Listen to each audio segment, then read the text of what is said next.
This time, God comes to do work not in a spiritual body, but in a very ordinary one. Not only is it the body of God's second incarnation, but also the body in which God returns. It is a very ordinary flesh. In Him, you cannot see anything that is different from others, but you can receive from Him the truths you have never heard before. This insignificant flesh is the embodiment of all the words of truth from God, that which undertakes God's work in the last days, and an expression of the whole of God's disposition for man to come to know. Did you not desire greatly to see the God in heaven? Did you not desire greatly to understand the God in heaven? Did you not desire greatly to see the destination of mankind? He will tell you all these secrets that no one can ever tell you. And He will even tell you of the truths that you do not understand. He is your gate into the kingdom and your guide into the new age. Such an ordinary flesh holds many unfathomable mysteries. His deeds may be inscrutable to you, but the goal of all the work He does is sufficient for you to see that He is not a simple flesh as man believes. For He represents the will of God, as well as the care shown by God toward mankind in the last days.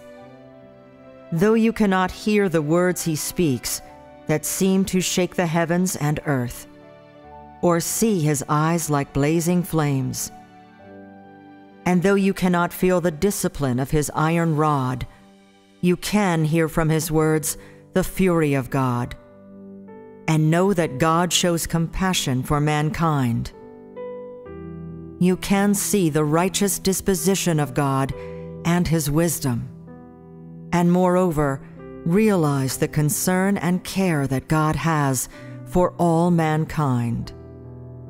The work of God in the last days is to allow man to see the God in heaven live among men on earth, and to enable man to come to know, obey, revere, and love God. This is why He has returned to flesh for a second time. Though what man sees this day is a God that is the same as man, a God with a nose and 2 eyes, and an unremarkable God. In the end, God will show you that without the existence of this man, the heaven and earth will undergo a tremendous change. Without the existence of this man, the heaven will grow dim, the earth will become chaos, and all mankind will live in famine and plagues. He will show you that without the salvation of God incarnate in the last days, then God would have long ago destroyed all mankind in hell.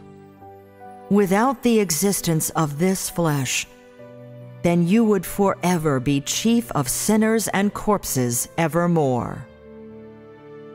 You should know that without the existence of this flesh, all mankind would face an inevitable calamity and find it difficult to escape God's more severe punishment of mankind in the last days.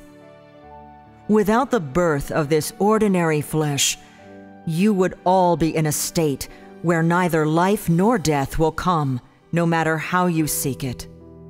Without the existence of this flesh, then this day you would not be able to receive the truth and come before the throne of God. Rather, you would be punished by God because of your grievous sins. Do you know, if not for the return of God to the flesh, none would have a chance at salvation. And if not for the coming of this flesh, God would have long ago ended the age of old. As such, can you still reject the second incarnation of God? Since you can so greatly profit from this ordinary man, then why would you not accept him readily?